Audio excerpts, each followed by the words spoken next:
एक जगह पे एक सेठ खड़ा होता है। उसके साथ दो आदमी और भी खड़े होते हैं। वो लोग आपस में बात कर रहे होते हैं। तभी वहाँ एक फकीर आता है। फकीर थोड़ा सा आगे खड़ा हो जाता है और ऊंची आवाज में दुआ मांगने लगता है। ए अल्लाह, मुझे खाना दे दे क्योंकि मैं बहुत भूखा हूँ। मैंने काफी देर से कुछ नहीं खाया। या अल्लाह, मुझे थोड़ा सा खाना दे दे। मुझे रोटी भी चाहिए, मुझे सब्जी भी चाहिए, मुझे थोड़ा मीठा भी चाहिए। फकीर ये सब ऊंची आवाज में बोल रहा होता है। फिर वो वहीं जमीन पर बैठ जाता है और अल्लाह से दुआ करता रहता है।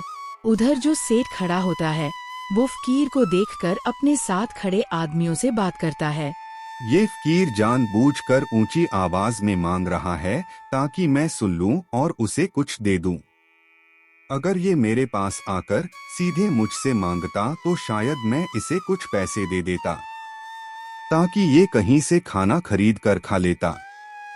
लेकिन अब ये दूर खड़ा होकर ऐसे मांग रहा है। इसने मुझसे मांगा ही नहीं। अब मैं इसे कुछ भी नहीं दूंगा। मैं देखता हूँ इसकी मदद कौन करता है। जैसे ही सेठ ये बात कहता है तभी उन्हें दूर से एक आदमी आता हुआ दिखाई देता है। उस आदमी के हाथ में एक टोकरी होती है। वो सीधा फकीर के पास जाता है और टोकरी में से खाना निकालकर उसके सामने रख देता है। सब लोग हैरान हो जाते हैं क्योंकि फकीर ने जो जो चीजें मांगी थी वही वही चीजें उसके सामने रखी हुई होती हैं। फकीर उनमें से थोड़ा सा खाना खा लेता है। बाकी खाना वो आदमी वापस टोकरी में रखने लगता है और वहाँ से जाने लगता है। तभी सेठ और उसके साथ खड़े दोनों आदमी उसे रोक लेते हैं। भाई जरा रुकना। तुम्हें कैसे पता चला कि ये फकीर यहाँ खाना मांग रहा है? और तुम वही वही खाना लेकर कैसे आ गए जो ये मांग रहा था?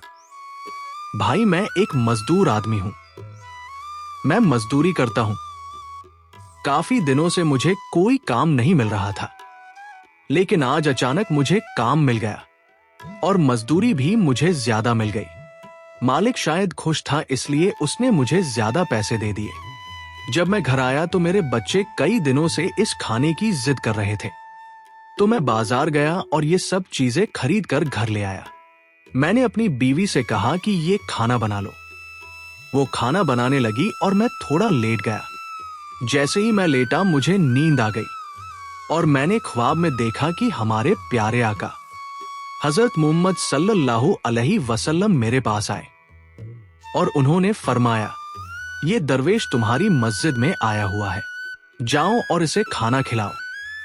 अगर तुमने इसे खाना खिलाया तो आखिरत में इसके बदले में तुम्हें जन्नत मिलेगी। जब मेरी आंख खुली तो मेरे कमरे में बहुत खुशबू थी। मैं जल्दी से उठा और अपनी बीवी से पूछा कि खाना तैयार है। उसने कहा, हाँ खाना तैयार है। तो मैंने सारा खाना इस टोकरी में रखा और इस दरवेश बाबा जी के लिए ले आया। मैंने उन्हें खाना दे दिया है। उन्होंने थोड़ा सा खा लिया है।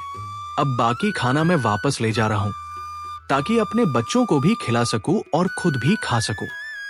ये सब सुनकर सेठ और उसके साथ खड़े दोनों आदमी बहुत हैरान रह जाते हैं। हाय, ये मैंने क्या कर दिया? मैं तो घमंड में आ गया था। मुझे गुरूर हो गया था। काश मैं ही इसे खाना खिला देता तो शायद जन्नत मुझे मिल जाती। भाई ऐसा करो, इस खाने पर जितने पैसे लगे हैं उससे ज्यादा पैसे मुझसे ले लो ताकि इस नेकी के सवाब में मेरा भी हिस्सा हो जाए। नहीं भाई, मैं ऐसा नहीं कर सकता। अगर आप पहले ही इसे खाना खिला देते तो बात और थी, लेकिन आपने पहले गुरूर किया।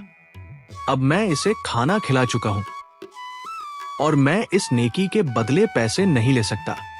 इतना कहकर वो मजदूर वहाँ से चला जाता है। वो बहुत खुश होता है, लेकिन सेठ वहीं खड़ा रह जाता है और अल्लाह से माफी मांगता रहता है कि या अल्लाह, मुझसे गलती हो गई। ये कहानी एक बुजुर्ग ने सुनाई थी और वो उन दो आदमियों में से एक थे जो उस अमीर आदमी के साथ खड़े थे। अगर आपको हमारी ये कहानी अच्छी लगी है तो आप इसे लाइक कीजिए दोस्तों के साथ शेयर कीजिए और हमारे चैनल को सब्सक्राइब कीजिए ताकि आपको नई वीडियो मिलती रहे। जल्द एक नई कहानी के साथ फिर मुलाकात होगी।